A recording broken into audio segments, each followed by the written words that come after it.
Okay, so the Apple event tomorrow, one more thing is going to happen, and it's an event that I've been waiting for a long time. As you may or may not know, it is an event, or hopefully it's an event, that they're going to talk about the Apple Silicon computers and MacBooks, iMacs. I don't know what they're going to bring, but in this video, we're going to go ahead and talk about what those changes mean to you, and if you're in the market for a new laptop, should you buy a new Apple Silicon computer? Now the idea of what we talk about today may change tomorrow, and I probably will do a follow-up video, but in this one we're going to talk about strictly what are rumored to happen and how those rumors can affect your purchases in the future. Okay, so right now all Apple computers are based off of an Intel chip, an x86 processor that has been used, I believe, since 2005. So all that software that you've accumulated all these years are built for that structure or code structure on the CPU chipset. Now, starting tomorrow, or hopefully tomorrow, Apple will announce a new Apple Silicon chip, which will utilize the ARM infrastructure and which will change the game in many ways. And that's why it's the most anticipated event for myself. I was excited for the iPhone event, but I think this just takes the cake on everything. Now, what is rumored to come out tomorrow at the event is a MacBook Air 13-inch and a MacBook Pro 13-inch. Now, the one that I'm really happy but sort of confused by or hopeful by is the MacBook Pro 13-inch model. If Apple is thinking to put out a Pro 13-inch model, it has to be better, the same, or if not better performance, better battery life than the current MacBook Pro 13s. That means they have a lot of confidence in the new Apple Silicon chipset that really pushes the speed, pushes the performance, pushes the battery life on these new computers. Now, if they will announce a Pro machine, then that means Apple has already sort of reached the point that this chipset is better than the current Intel chipset. They're probably gonna unleash or unlock more cores on the GPU or on the CPU for the Pro models and sort of restrict that on the Air models. I don't know, that's just speculation, but we'll see what happens. But again, with those MacBook Pros, if they are announced, that means that this chipset is ready to go for the pros and creatives alike. So why is the Apple Silicon so exciting, at least for me? That is because the speed and battery performance that this can possibly bring. Now, I don't know, because tomorrow they're going to give all these specs, and I'm very curious what type of specs Apple will announce. But as far as speed and performance goes, if you're used to an iPad or anything that runs off of an A series chip, they're designed in a way to like give you strong bursts of power for very power hungry tasks. Now, if they can implement that sort of feature into the MacBook Pros, that is just going to take the MacBook Pro level of performance to a whole another level. The speed at which it can gain from these A series chips is just going to blow Intel out of the water. Now, the only problem with the A series chips right now in the mobile devices, the iPad and the iPhones, is that they're built in a way to burst a lot of performance and then sort of die down. The sustained performance is what makes a difference on a desktop or laptop machine, and we're going to see what numbers Apple will put out tomorrow. I'm very curious to see that.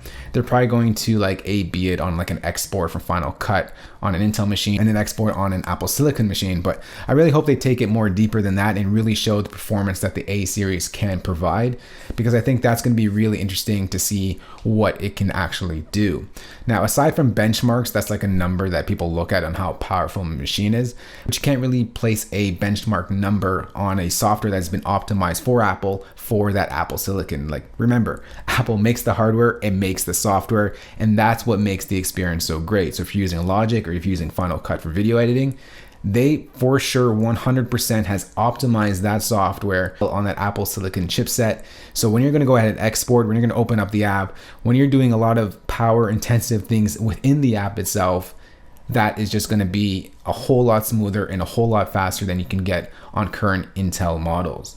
Also, with Apple Silicon chips, this is probably going to handle heat a lot better. So if you have a MacBook Pro right now, you know that those fans speed up a lot. It gets really hot and it gets really loud, the fans from the laptops. Now, on these Apple Silicon chipset models, that fan is probably going to be dissipated quite a bit. Of course, on the iPad, it's fanless. There's no fans in it. It's just always staying cool. However, how they do it, I have no idea, but it's possible. So if they can take this style, a fanless design computer, into a laptop, that is a game changer as well, because when you're recording audio, you want everything to be dead silent. So if you have a computer in the background with a fan going, that adds noise to your recording. Now, if you have a laptop in the background and it's fanless, I mean, you can see how clean your recordings will be just from that. Also, when you're dealing with big, large software instruments like contact instruments, anything like that, ideally, or what I think would happen on an Apple Silicon chip, it's going to load up a lot quicker. So you don't have to wait there and wait for it to load and all that. It's just going to be almost instantaneous because of the way it is handled on these ARM chipsets. Now, I don't know if it's going to be like that. This is just speculation. I'm just basing on what can be done on an iPad Pro and thinking when they unleash that to a laptop level chipset, these are some of the things that you're going to experience. Battery life, I think Apple has to come out and say battery life is better than the previous generation, just because, once again, Apple makes the hardware and they make the software, so battery performance can be improved as well. So a lot of good things looking out for that Apple Silicon computer. I am most likely going to buy one. I want to test it out to see how much better it is, and I will let you know, of course, on my findings, but we don't even know if it is going to be an Apple Silicon event. I mean, I'm almost 100% positive it is. It is the one more thing. But definitely an exciting time if you love Mac computers and Apple computers, is definitely an exciting time. So once again, if you are watching the event tomorrow, be sure to pay attention to the chipset that they use on the Airs and the Pros. I think it's going to be the same thing, probably like an A14Z Bionic or something like that. But the cores, the GPU cores and the CPU cores are going to be like software locked maybe on the Airs and unleashed on the MacBook Pros. I'm not too sure how that's going to go. But I'll probably do a follow-up video tomorrow after it. If you are in the market to buy one of these new machines, I'll sort of guide you what to get and what to look for. If you're looking to buy a computer today, the things that you want to upgrade in your computer is to have the best CPU possible, an i7 or greater for music production. The RAM, when it comes to music production, is not so important, just because if you are an electronic producer and you use a lot of, say, software synths and basic samplers like that, it's not going to take up too much RAM. The only time that RAM does come handy is when you use large software instrument libraries that require large amounts of storage. So that's where really RAM comes in handy. But I definitely recommend at least 16 gigs of RAM for music production. And lastly is the hard drive space. Now, audio doesn't take as much as video, as we know, but it's always nice to have space in your hard drive. So I always say, as much as you can afford, upgrade that hard drive as well. But don't forget, you can also plug in an SSD and you get fast speeds, and you can record straight to an SSD as well. So if I were to break it down on what to look for when buying a computer for an audio production machine, I'm not talking about video production, audio production. Audio production, you want to look at CPU as the top sort of number one spot.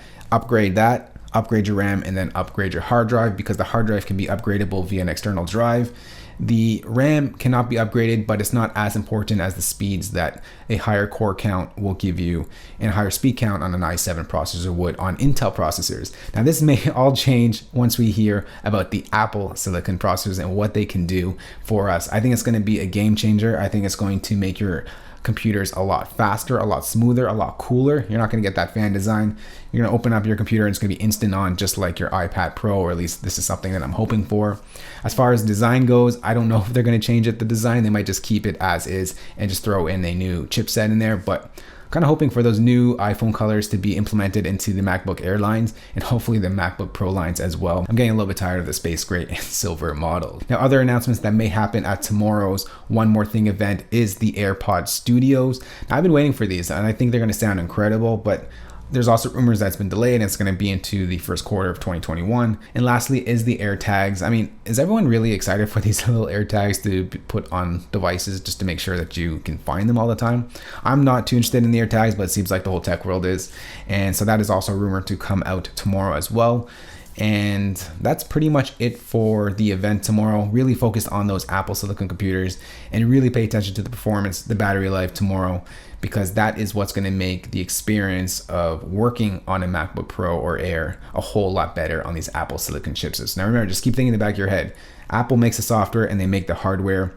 That's what makes the iPad and iPhone so good, so fast, and they're going to bring all of that power, all of that knowledge that went into those OS devices, iOS devices, into your Mac OS, and I think it's going to be a complete game changer. Now, I don't know if all the software is going to run on these new Apple silicon chipsets right off the bat. I don't know if Rosetta, the application that translates x86 software into ARM-based software on the fly, we'll see tomorrow. But looking forward to it tomorrow. I think it's 1 p.m. Eastern time. Check on apple.com and watch the event live. I'll be watching it, and we'll have a wrap-up video tomorrow. Let you know what good stuff Apple is bringing us once again for a third event this fall. We'll see you on the next one. Later. Peace.